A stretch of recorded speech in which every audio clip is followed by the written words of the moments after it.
Shalom warga kerajaan Allah, welcome home, welcome to Rock Jajak. Kali ini kita masih beribadah online. Jadi Bapak Ibu yang dikasih Tuhan tetap ada di rumah. Kami akan melayani kekasih Tuhan semuanya. Dan tetaplah percaya bahwa setiap badai yang kita hadapi pasti berlalu. Tetap semangat, tetap bersukacita, tetap bersyukur. Dan mari kita beribadah bersama-sama. God bless you.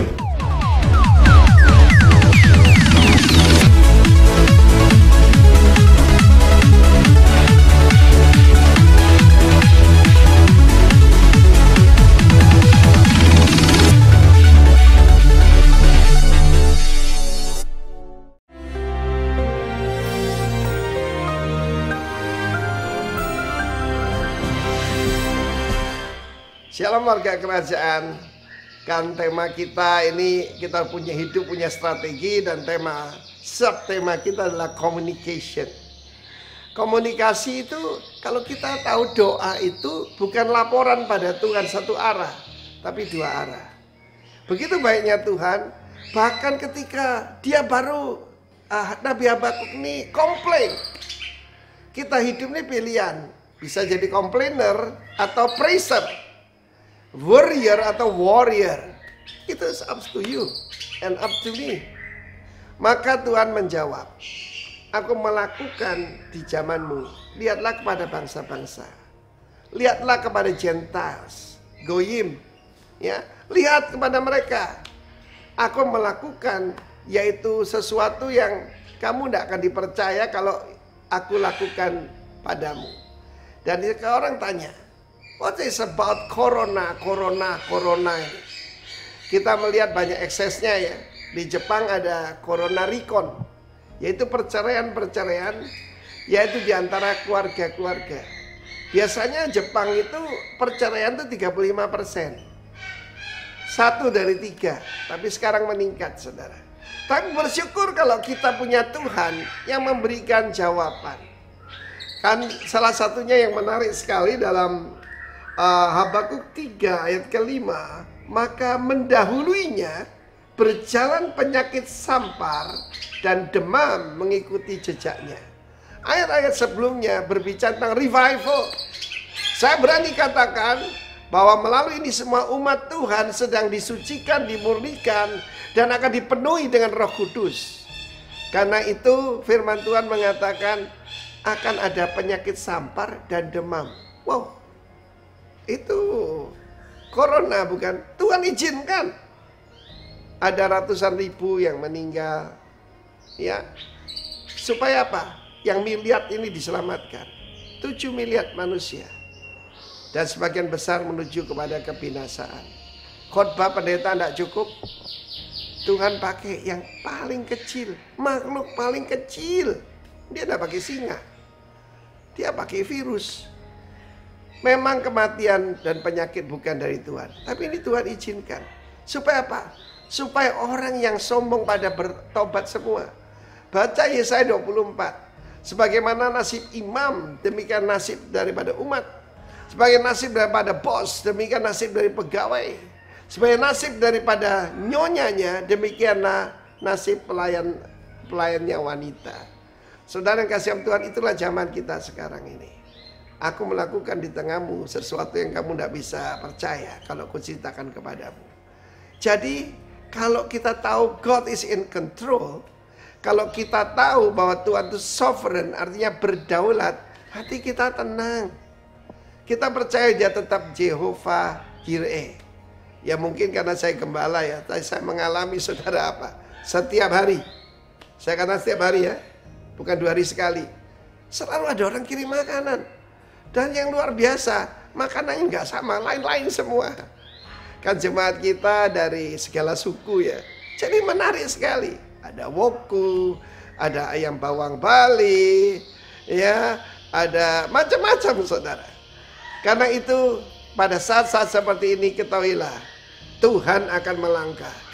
Tuhan akan melakukan revival di tengah-tengah kita. Dan dia akan penuh dengan kemuliaan. Dan itulah rencana Tuhan. Umatnya penuh dengan kemuliaan. Jadi percaya saja. Dan jangan jadi komplainer.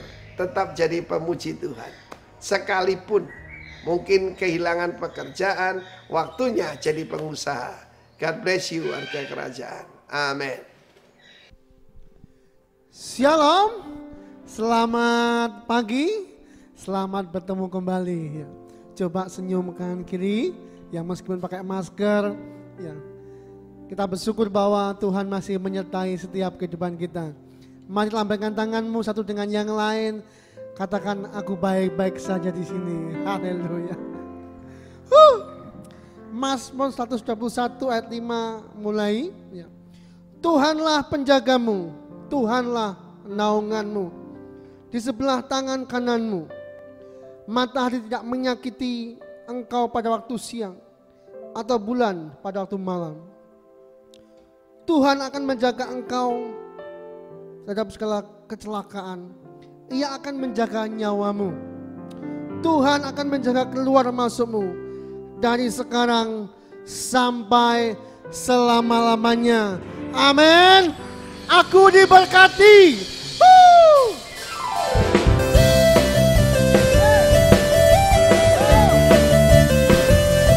Bisa bangkit berdiri. Aku diberkati. Kasih setiamu nyata bagiku. Hikmat kebajikan tersedia bagiku. Sebab Allah sanggup limpahkan segalanya. Dan anugerahnya sangat besar bagiku. Katakan aku diberkati. Aku diberkati. Aku dilimpahi. Karena Allah sanggup untuk menyediakan. Aku diberkati. Aku dilimpahi akan semua anugerah Tuhan bagiku.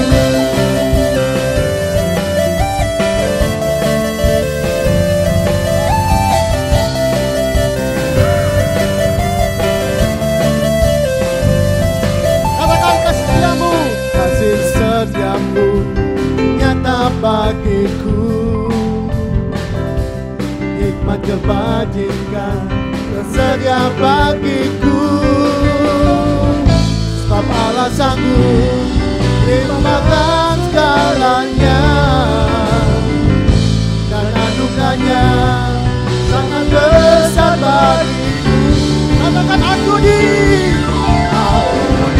diberkati, aku dilimpahi, karena Allah sanggup untuk menyediakan.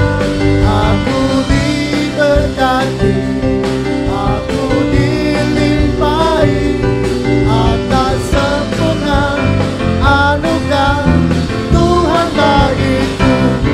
Aku diberkati, aku dilimpahi, karena Allah sanggup untuk menyediakan. Aku diberkati, aku dilimpahi atas sempurna anugerah Tuhan bagiku. Katakan, ganti katakan, kamu diberkati, kamu sambil lihat temannya, karena Allah sanggup, amin, untuk katakan kamu diberkati, kamu diberkati, aku dilimpahi, karena Allah sanggup. Aku diberkati, aku dilimpahi, karena Allah sanggup untuk menyediakan, Aku diberkati, aku dilimpahi atas sempurna anugerah Tuhan bagiku. Atas sempurna anugerah Tuhan bagiku, atas sempurna anugerah Tuhan bagiku.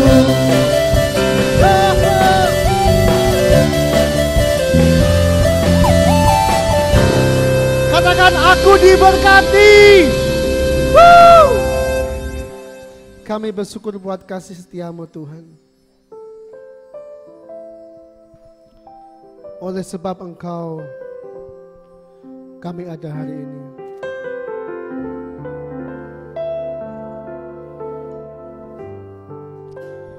Ku mau selalu bersyukur, selalu bersyukur. Kau Tuhan yang setia, yang selalu menopang. Ku mau selalu bersyukur, selalu bersyukur. Kau Bapakku yang setia. Katakan ku mau selalu bersyukur. Ku mau selalu bersyukur, selalu bersyukur. Kau Tuhan yang setia, yang selalu menopang. Ku mau selalu bersyukur, selalu bersyukur. Kau Bapakku yang setia.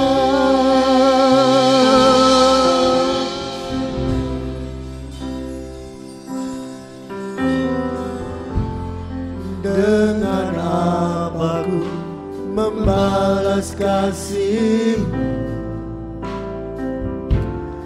yang ku terima dari-Mu? Dengan apa ku membalas cinta-Mu? Oh Yesusku, ku mau selalu bersyukur, selalu bersyukur.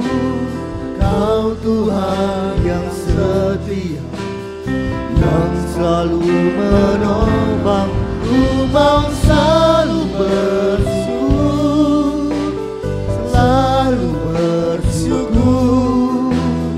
Kau Bapakku yang setia.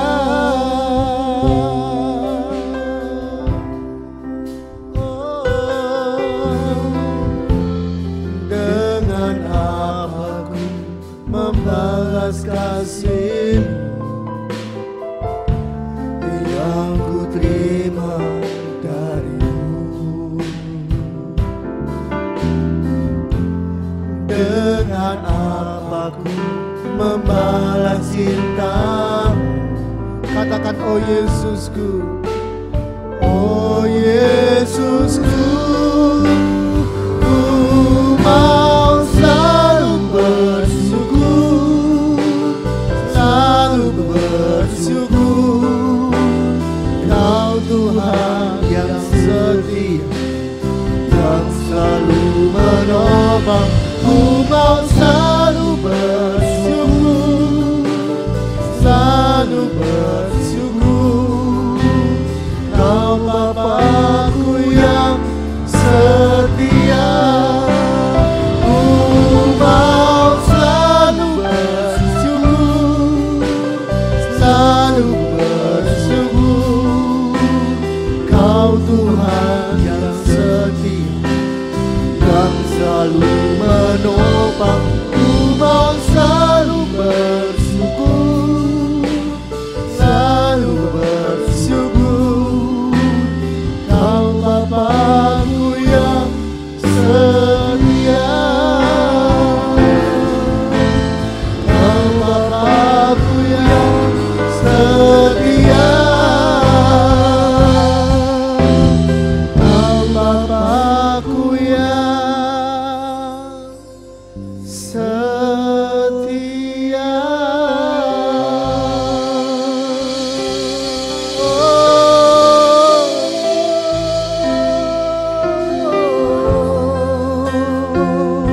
Selalu bersyukur, ku bersyukur, ku bersyukur, ku bersyukur. Selalu bersyukur buat segala kebaikan-Mu. Ku naikkan syukur, ku bersyukur, ku bersyukur, ku bersyukur kepadamu Tuhan, Tuhan. Oh Bapakku, terima kasih buat kebaikan-Mu, terima kasih buat kesetiaan-Mu, terima kasih, ku bersyukur, terima kasih Yesus, ku bersyukur, terima kasih, ku bersyukur buat kasih-Mu, buat segala pertolongan-Mu, buat segala pemeliharaan-Mu. Ku bersyukur, selalu ku bersyukur, ku bersyukur, ku bersyukur, ku bersyukur, ku bersyukur, ku bersyukur kepadamu buat kasih-Mu, buat segalanya yang Kau berikan. Terima kasih ya Bapa, terima kasih, terima kasih ya Bapa. Ku bersyukur,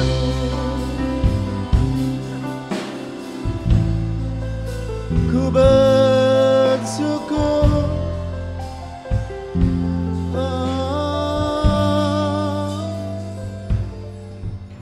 Ku bersyukur.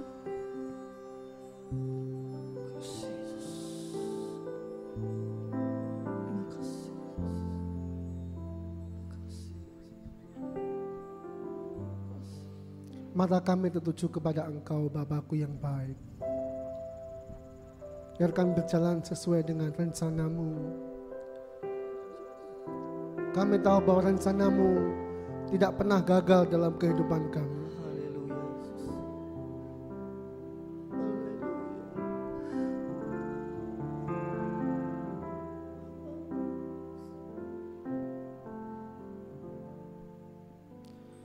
Mataku tertuju padamu,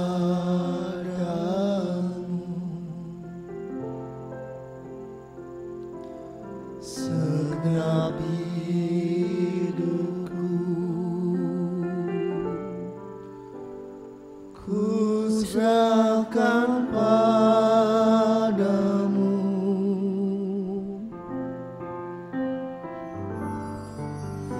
Bimbing aku masuk rencanamu,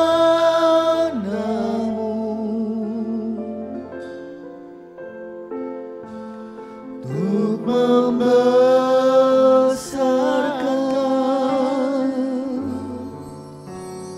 kerajaanmu.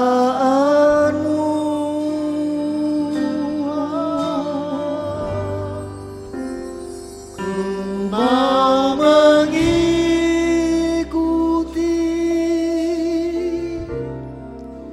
kehendak-Mu ya Bapa.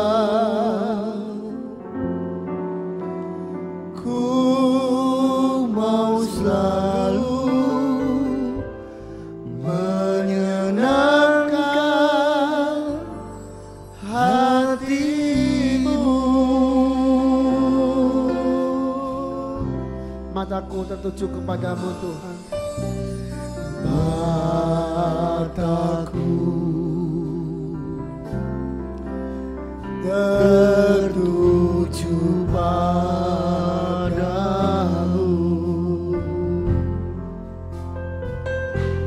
segenap hidupku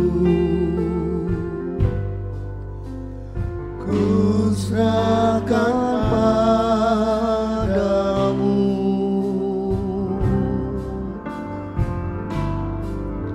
Bimbing aku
itu kerinduanku, menyenangkanmu, masuk dalam hadiratmu, menikmati wajahmu, bersekutu denganmu, bawa kami lebih dalam, mengikutimu Tuhan, tenggelam di hadiratmu,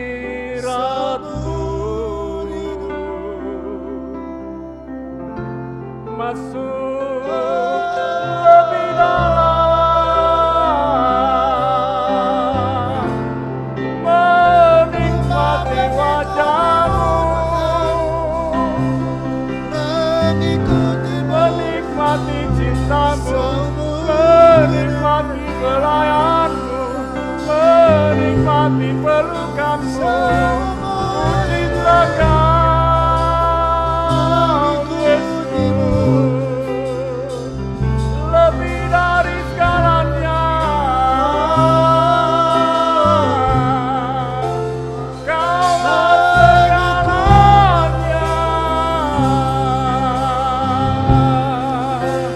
Haleluya.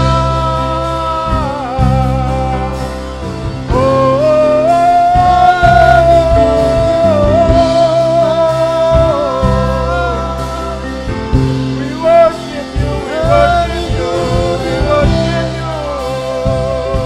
We love you, we love you, we love you, oh God. You are my King, you are my Lord, you are my everything. Hallelujah.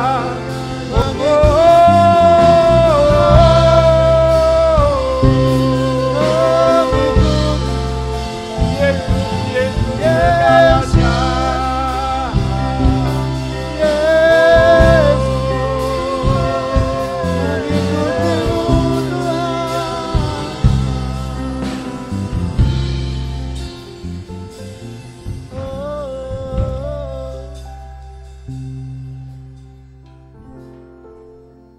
Lewat Roh Kudus-Mu yang ada di dalam kehidupan kami dapat semakin karib intim dengan-Mu Tuhan. Kami menikmati hadirat-Mu dan kami mau tenggelam di hadirat-Mu, menikmati wajah-Mu yang penuh kasih. Dan kasih-Mu menguatkan kami, mengubahkan kami, sehingga hati-Mu Kau nyatakan buat kami, biar kami makin kuat di dalam Tuhan. Beri firman-Mu, sehingga kami makin berhikmat, sehingga kami mampu untuk berkomunikasi dengan orang lain dengan benar dan baik. Berfirman buat kami, pengurapan yang baru turun atas kami, memampukan kami berkomunikasi dengan-Mu Tuhan dan dengan sesama kami. Dalam nama Yesus kami bersyukur dan berdoa. Amin. Silakan duduk, kekasih Tuhan. Haleluya. Shalom semuanya yang ada di gedung ini maupun yang ada di rumah dan dimanapun saudara berada, baik yang ada di Jajak maupun yang ada di tempat-tempat yang lain. Zaman now itu zaman yang luar biasa, generasi yang luar biasa sedang melayani hari-hari ini, yang ada di Rock Jajak ini bisa sampai tembus ke bangsa-bangsa. Dan hari ini saya akan sharing tentang The Essential of Communication bagian yang kedua, The Essential of Communication Part 2, esensi komunikasi bagian yang kedua. Bagian yang pertama sudah saya sampaikan di minggu yang lalu, dan hari ini saya akan sampaikan tentang hal yang lain. Minggu lalu saya bicara tentang relasi, relation, hari ini saya bicara tentang connection atau koneksi. Ya, dan saya bacakan dari Kolose 4 ayat yang ke-6, hendaklah kata-katamu senantiasa penuh kasih, jangan hambar, sehingga kamu tahu bagaimana kamu harus memberi jawab kepada setiap orang. Hendaklah kata-katamu penuh dengan kasih karunia, penuh dengan kesabaran, penuh dengan kasih, jangan hambar. Hendaklah kata-kata kita ini kata-kata yang menguatkan, menghiburkan. sehingga kita dapat memberi jawaban kepada setiap orang dengan benar, dengan tepat, dengan baik. Dan tahukah kekasih Tuhan bahwa dalam komunikasi itu sangat penting karena manusia diciptakan Tuhan untuk saling mengasihi dan melayani. Bahkan karena kita mengasihi, kita melayani orang lain, seringkali maksud hati dan tindakan kita nggak sinkron. Sehingga kita tahu salah satu kendala yang kita lihat adalah komunikasi. Ya, komunikasi itu sangat penting. Jadi jangan sampai kita mengalami kendala. Dan kita lihat mengapa komunikasi gagal. Komunikasi gagal itu karena tulalit, ya, nggak nyambung, ya, bahasanya beda. Satunya ngajak ngomong pakai bahasa Osing, satunya pakai bahasa Madura, ya. Yang temennya lagi jawab pakai bahasa Batak, nggak nyambung. Pakai bahasa Indonesia semua bisa. Nah, intonasi kata dan kalimat. Ya, tata kata kita, tata kalimat kita, bagaimana menekankan kata, menekankan kalimat itu penting. Mimik wajah, ya, waktu ngobrol itu penting juga. Ya, waktu ngobrol hendaklah mata dengan mata.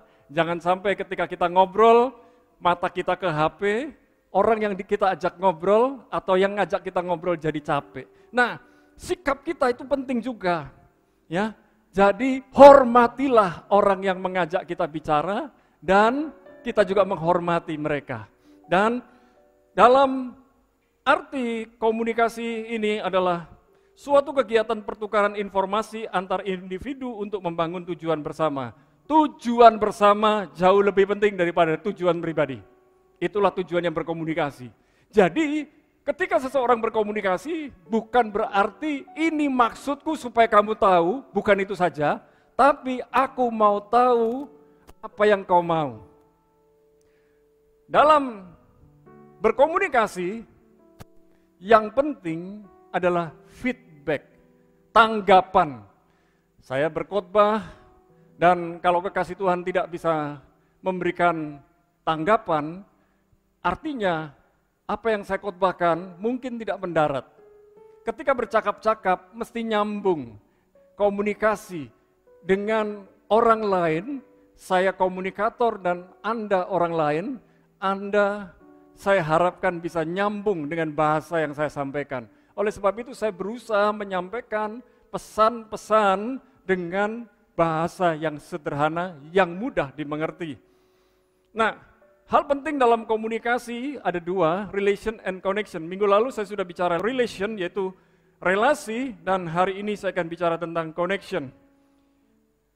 Dan esensi dari komunikasi, ini yang saya sudah sampaikan di minggu lalu, bahwa agenda tujuan bersama jauh lebih penting daripada agenda pribadi. Saya punya agenda pribadi, setiap kekasih Tuhan punya agenda pribadi. Tetapi kalau kita berkomunitas, berkelompok, berkomunikasi, tujuan bersama jauh lebih penting. Ya, tujuan bersama jauh di atas kepentingan kita. Nah, hari ini saya bicara tentang connection atau koneksi. Katakan koneksi. Ya, koneksi adalah tindakan yang menghubungkan antara satu pribadi ke pribadi yang lain, atau lebih dalam membangun kerjasama yang benar dan baik. Tindakan menghubungkan antara satu pribadi ke pribadi lainnya, atau lebih dalam membangun kerjasama yang benar dan baik. Tujuannya kerjasama yang benar dan baik. Sebuah koneksi tidak hanya terjadi satu orang, minimal dua orang. Ya, ada pertalian, ada perhubungannya, berkoneksi. Nah, kita punya koneksi yang dahsyat, namanya kingdom connection, koneksi kerajaan, ya. Dan apa yang kita dapat dalam kingdom connection, koneksi kerajaan? Kita belajar dari Yesus. Yesus itu melakukan apa aja waktu dia berkoneksi? Dia menyatakan keteladanan hidup. Yesus itu transparan apa adanya. Yesus itu Allah 100%, dan Yesus itu manusia 100%. Dan ketika Yesus itu manusia 100%, dia lapar, dia ngantuk, dan dia bisa marah. Marah itu normal, tapi cara melampiaskan kemarahan Itu yang harus kita tata. Bagaimana waktu kita marah, tapi orang yang dimarahi itu bisa berubah. Ada orang marah, tapi yang dimarahi tidak berubah, malah pahit hatinya, kecewa. Itu salah kita. Ya, kita plong, kita marah, kita plong. Tapi orang yang kita marahi itu bisa sakit hati. Kita bisa tidur nyenyak, orang yang kita marahi gelisah, marah, mungkin bisa balas dendam. Nah, Yesus menyatakan keteladanan hidup yang layak dicontoh. Contoh teladan hidup yang luar biasa, Yesus. Dan Yesus mengutamakan kepentingan kerajaan surga. Andai kata dia mementingkan kepentingan pribadi, dia tidak akan mau disalibkan. Dia mau disalibkan untuk kepentingan kerajaan surga, yaitu saudara dan saya. Yesus memperhatikan pendekatan kebutuhan hidup manusia seperti apa. Yesus seringkali memberikan perumpamaan. Yesus seringkali melakukan mujizat. 5 roti 2 ikan. Dan Yesus ketika mengadakan mujizat, betul-betul mujizat. Mana mungkin 5 roti dan 2 ikan bisa untuk beri makan 5.000 orang laki-laki, belum termasuk anak-anak dan perempuan. Bayangkan. 5 roti dan 2 ikan untuk orang 50 saja belum bisa. Apalagi 5.000 orang laki-laki, belum termasuk perempuan dan anak-anak. Itu mujizat. Dan Yesus menyingkap selubung yang tertutup. Beberapa minggu yang lalu saya sharing tentang Yesus berjalan bersama 2 orang murid yang berjalan menuju ke Emmaus. Dan mata 2 murid itu tertutup. Tidak tahu kalau yang diajak bicara itu Yesus. Sampai ketika Yesus mengambil roti, memecahkannya, menyoba dan membagi kepada 2 murid itu, mata mereka terbelalak, terbuka. Dan ketika Yesus berkoneksi, ketika Yesus berhubungan, ketika Yesus membangun hubungan, ketika Yesus berkomunikasi, terjadi perubahan hidup. Saya rindu, para kekasih Tuhan, kita sama-sama mau berubah. Katakan sama-sama dengan saya mau berubah. Firman Tuhan jelas, sangat jelas, dan kita mau berubah. Nah, ada beberapa hal yang akan kita pelajari tentang perubahan. Saya akan sharing dari Yohanes pasal yang keempat, di mana Yesus berjumpa dengan perempuan Samaria. Ini koneksi yang mengubahkan. Ada 8 hal kita akan belajar. Koneksi yang mengubahkan. Yang pertama, berinisiatif dalam berkoneksi. Kalau kita mau bangun hubungan, kita yang harus beri tanda. Kita yang harus beri suara. Contoh, kalau seorang gadis tertarik dengan seorang jejaka, apakah normal gadis bilang, "Mas, aku tresno marang panjenengan. Aku cinta kamu, Mas." Kira-kira begitu para gadis? Halo? Enggak. Gadis akan tidak ngomong, tapi beri tanda. Tanda kalau tertarik. Betul? Ya. Tapi seringkali jejaka pria yang dia cintai, yang dia sukai, nggak ngeh tulalit dengan tandanya.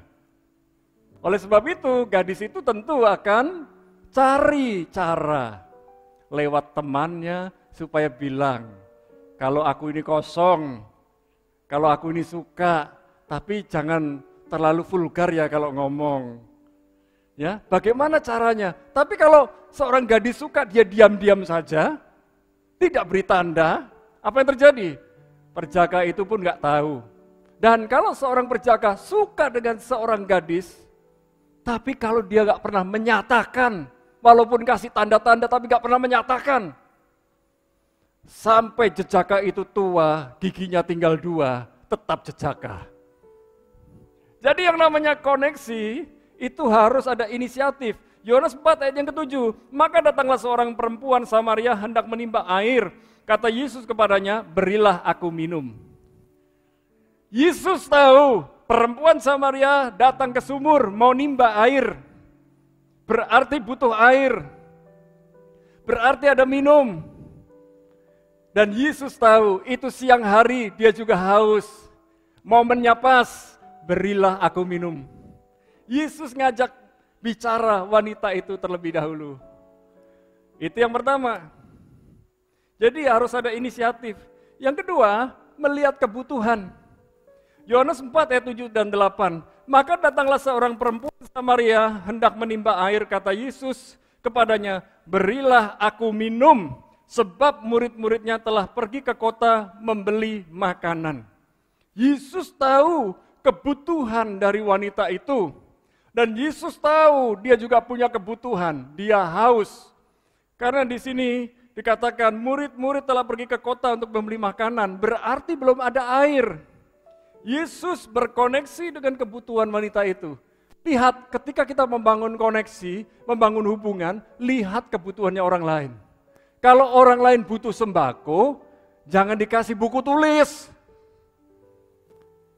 Buku tulis, walaupun dipotong-potong di dapur, nggak bisa dimakan. Kita harus tahu kebutuhannya. Kalau pelajar, jangan dikasih sembako, dikasih buku tulis. Dikasih bolpen, tapi kalau namanya pelajar dikasih sembako pun dia mau. Pokok apa saja bisa dia terima. Itu yang kedua, melihat kebutuhan. Sekarang yang ketiga, ini penting sekali. Katakan bersama dengan saya, menjadi pendengar yang baik. Bukankah kalau kita mau menjadi pembicara yang baik, belajar menjadi pendengar yang baik? Sebelum jadi guru, jadi murid dulu. Dan kalau kita mau jadi berkat buat orang lain, belajar mendengar. Konselor itu telinganya benar-benar dua, mulutnya satu. Dan kadang-kadang kita gemes, ya, kita semua gemes. Kalau dengar keluhannya orang, mulut kita bisa dua, telinganya satu. Karena kita pengennya ngomong. Kamu itu loh, sudah berulang kali jatuh bangun dalam dosa yang sama. Loh, belum selesai orang yang kita konselingi ngomong, kita sudah potong, kita salahkan dia, kita marahi dia, kita hakimi dia. Tidak akan terjadi koneksi. Jadilah pendengar yang baik. Yohanes 4 ayat 9 katakan, maka kata perempuan Samaria itu kepadanya, masakan engkau seorang Yahudi, minta minum kepadaku seorang Samaria? Sebab orang Yahudi tidak bergaul dengan orang Samaria. Jangankan ngomong, bergaul. Kalau lewat wilayah Samaria, orang Yahudi akan menghindar dari wilayah Samaria. Contoh, kalau dijajak ini mau ke Banyuwangi lewat Benculuk, betul? Betul? Tapi nggak pilih lewat Benculuk, lewat Jember. Karena menghindar. Adanya jalan lewat Jember. Mau nggak mau harus mutar. Kalau kita ini hubungannya buruk dengan seseorang, maka hal yang buruk itu, hubungan kita itu akan membuat hidup kita ini terhambat. Harus berputar-putar dulu. Kalau kita mau beres, maka Tuhan akan percepat pemulihannya. Bayangkan, Yesus itu tahu orang senang untuk didengarkan. Waktu seorang konseli, yaitu orang yang datang untuk konseling, datang kepada konselor. Dia curhat, ngomong ngalor ngidul, ngetan ngulon, utara, selatan, timur, barat, 2,5 jam. Ternyata 15 menit terakhir baru dia cerita masalahnya apa. Tapi ketika dia cerita, lalu dia hanya bilang gini, Pak tolong doakan saya. Loh, kamu nggak butuh solusinya? Enggak Pak, saya ngomong ini sudah plong hati saya. Ternyata yang namanya konselor, yang namanya hamba Tuhan harus sabar. Telinganya 2 dipasang untuk dengerin. Dan ujung-ujungnya tolong doain saya Pak. Setelah didoain, plong, saya lega Pak.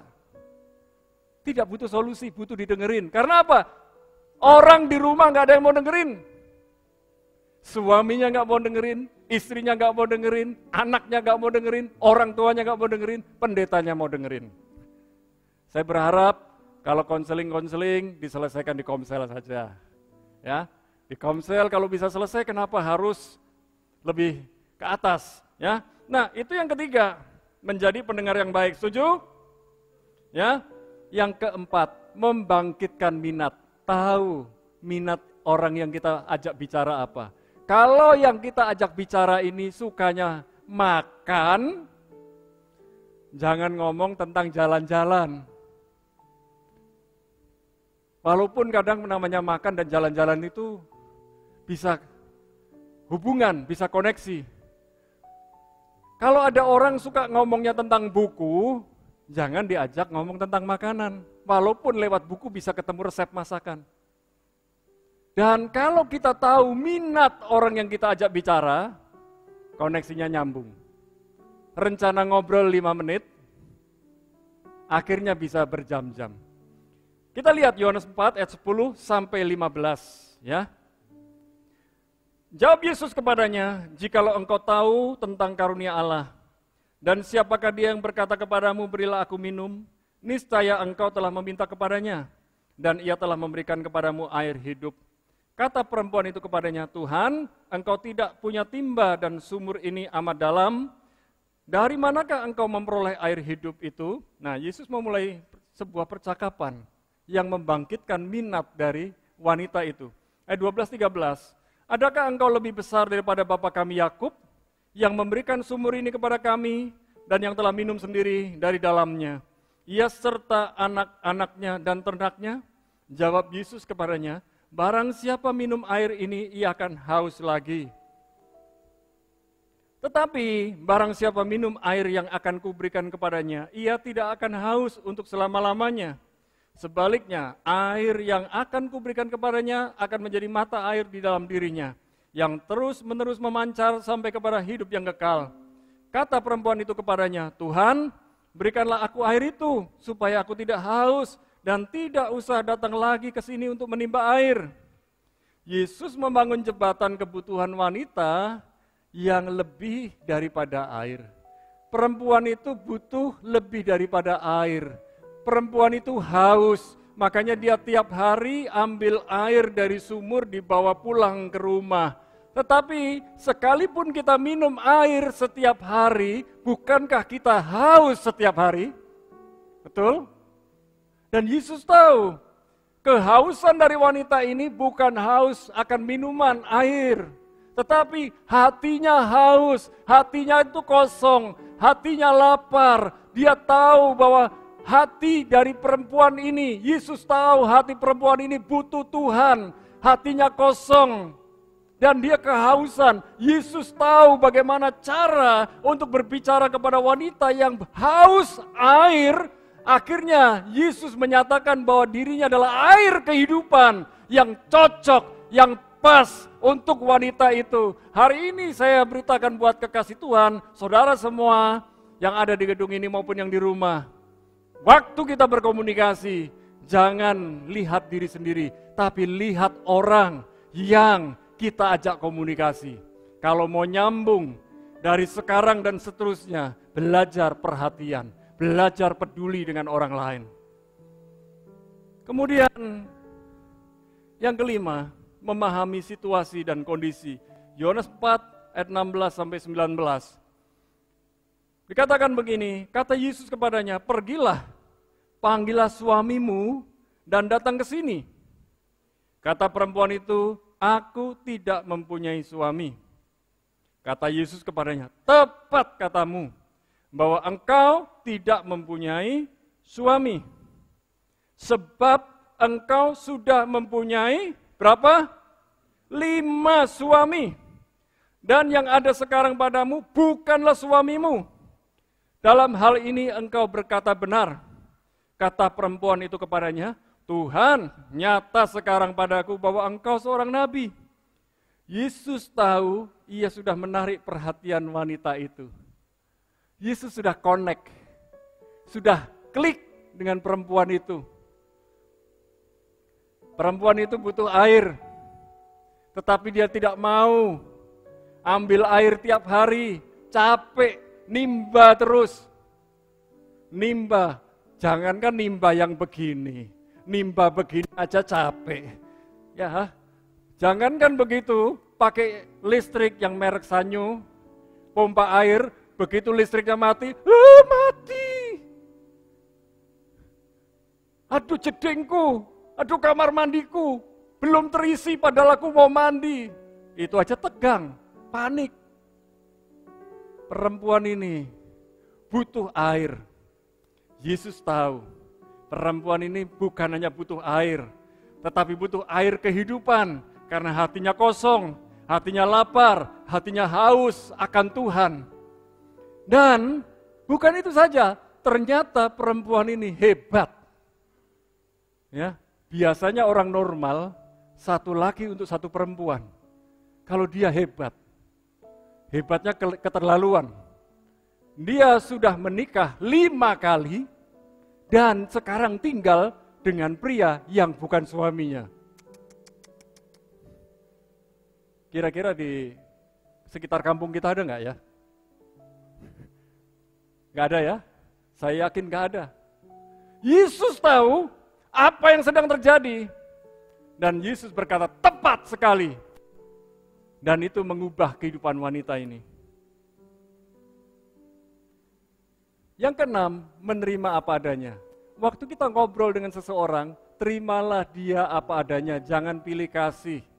Kalau orang itu naiknya mobil, kita dekati. Kalau naiknya sepeda, kita jauhi. No, enggak begitu. Ya, Yohanes 4 ayat 17 dan 18. Kata perempuan itu, aku tidak mempunyai suami. Kata Yesus kepadanya, tepat katamu bahwa engkau tidak mempunyai suami sebab engkau sudah mempunyai 5 suami dan yang ada sekarang padamu bukanlah suamimu. Dalam hal ini engkau berkata benar. Yesus tahu gaya hidup wanita itu, namun ia tak menghakimi. Dalam kita berkoneksi, jangan menghakimi.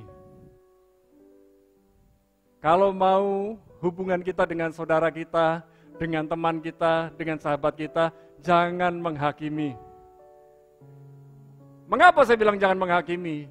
Karena kalau kita menghakimi, seolah-olah kita hakim, orang itu orang jahat, orang itu berdosa, orang itu orang yang najis, kita yang benar. Enggak.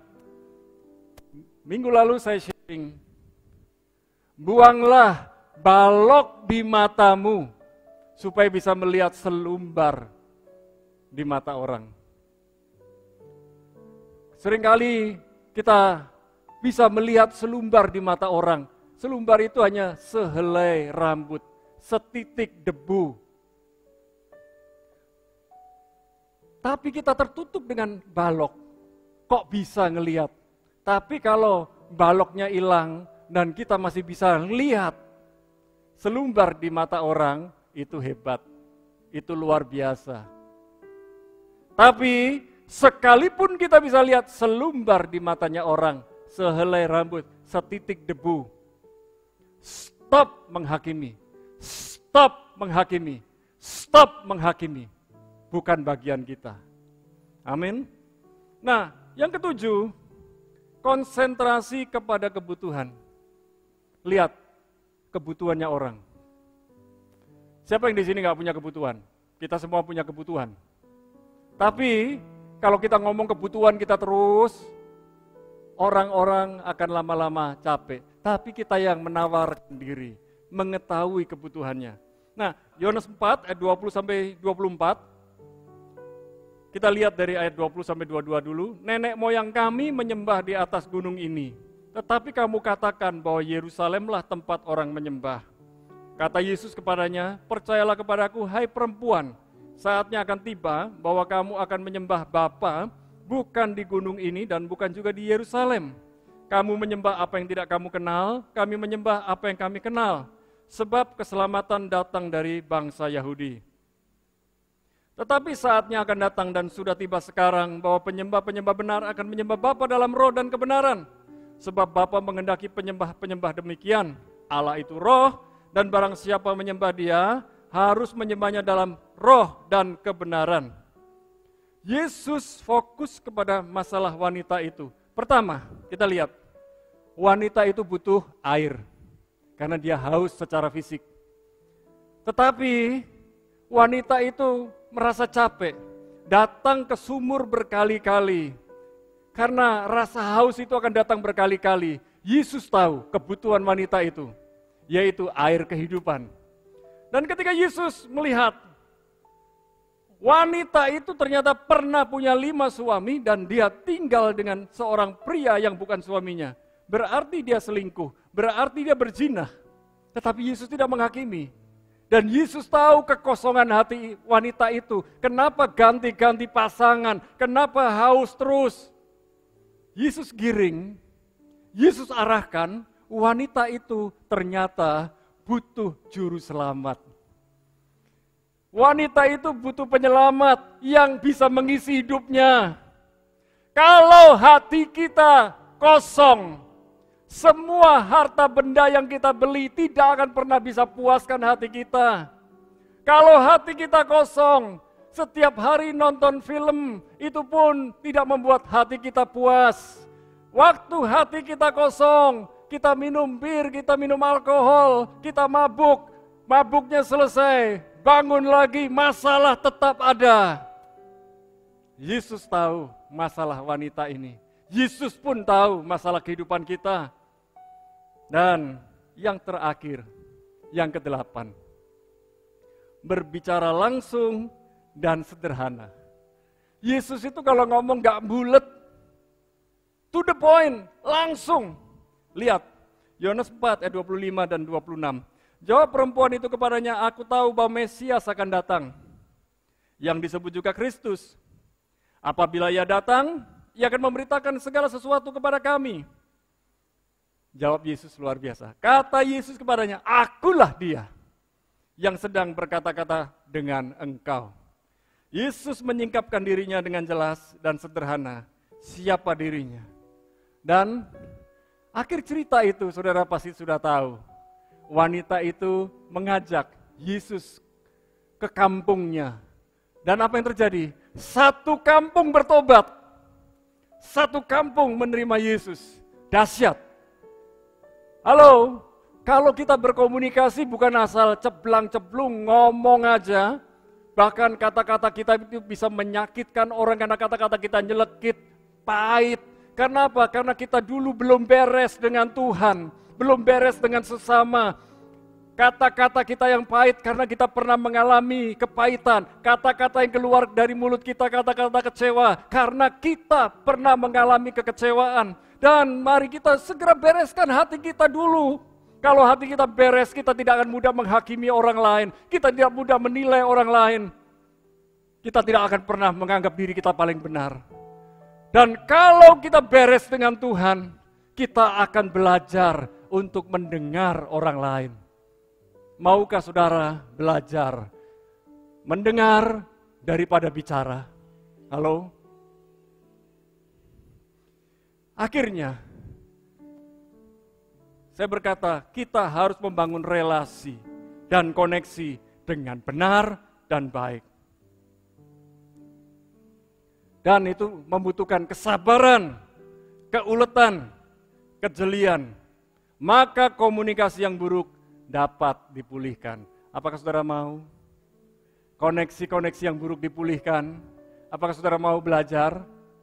Amin. Haleluya, Tuhan Yesus memberkati. Rumah kita, komunikasi dimulai dari rumah kita. Rumah tangga terjadi miskomunikasi ketika dua-duanya ngotot mempertahankan pendapatnya. Hari ini jangan pertahankan pendapat kita, tapi satukan pendapat kita supaya satu tujuan, kemenangan bersama di dalam rumah kita. Haleluya. Mari kita berdoa untuk firman Tuhan. Sementara pemain musik mempersiapkan diri. Kami berdoa bersama para jemaat dan kekasih Tuhan dimanapun mereka berada, baik di Jajak dan sekitarnya maupun di berbagai tempat. Hamba berdoa, kami sering gagal berkomunikasi, gagal berkoneksi dan berelasi, tetapi hari ini kami mau belajar bahwa kami menjadi orang yang dipulihkan komunikasi dengan Tuhan dan dengan sesama. Kami mau hidup kami pun mengalami pemulihan relasi dan koneksi. Kami percaya apa yang Yesus berikan teladan buat kami, bagaimana Dia tahu kebutuhan perempuan Samaria. Kami pun mau belajar untuk mengetahui keperluan, kebutuhan orang lain, mengerti, peduli orang lain, mengutamakan tujuan bersama daripada tujuan pribadi. Terima kasih Bapa, di dalam nama Yesus kami bersyukur dan berdoa. Amin. Shalom kekasih Tuhan, berikut ini saya akan menyampaikan beberapa pengumuman bagi jemaat yang akan menabur persembahan bisa melalui rekening BCA 8980578578 atas nama GBI Rock Jajak. Jadi kekasih Tuhan yang mau menabur, yang mau memberikan persembahan, persepuluhan, dan pengucapan syukur dapat melalui rekening BCA 8980578578 atas nama GBI Rock Jajak. Dan bagi jemaat yang membutuhkan pelayanan doa bisa menghubungi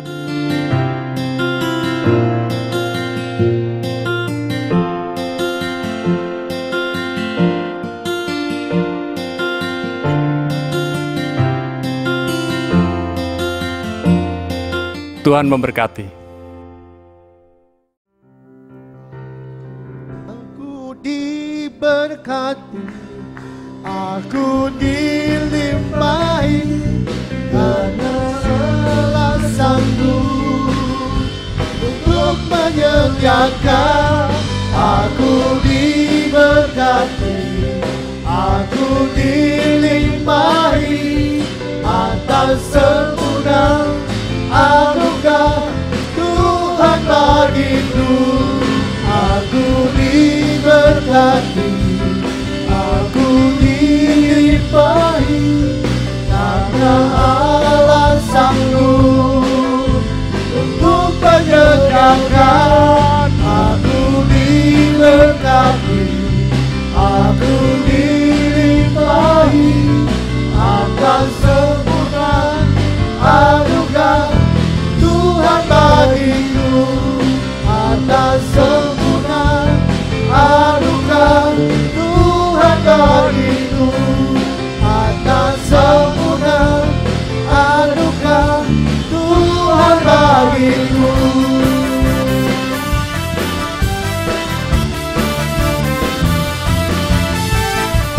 Haleluya.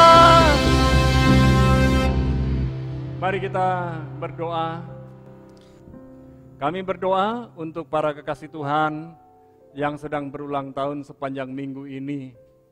Tuhan sudah menambahkan usia, Tuhan menambahkan hikmat, Tuhan menambahkan kedewasaan, kematangan rohani mereka. Dan kami bersyukur mereka memiliki kesehatan yang prima, diberkati oleh Tuhan, dilimpahi rahmat oleh Tuhan. Kami juga berdoa buat para jemaat kekasih Tuhan yang sudah bersama-sama dengan kami, juga kekasih Tuhan yang mengikuti ibadah online di rumah masing-masing, serta para kekasih Tuhan dimanapun Anda berada. Hamba berdoa mereka semua diberikan kesehatan prima, berkat yang luar biasa, sehingga bukan hanya berkecukupan tapi berkelimpahan dalam banyak hal. Dan kami berdoa para kekasih Tuhan dapat mengucap syukur dalam segala hal, dapat mengelola setiap berkat yang Tuhan percayakan kepada mereka. Dan hari ini kami bersyukur bahwa rahmat-Mu sungguh luar biasa. Negeri Indonesia mengalami pemulihan, sehingga beberapa gereja sudah mulai mengadakan ibadah. Dan kami berdoa biarlah setiap jemaat yang beribadah menjaga protokol kesehatan. Dan kami percaya di gereja kami, dan di setiap tempat di mana para kekasih Tuhan yang berdoa bersama-sama dengan kami, tidak ada satupun yang jatuh sakit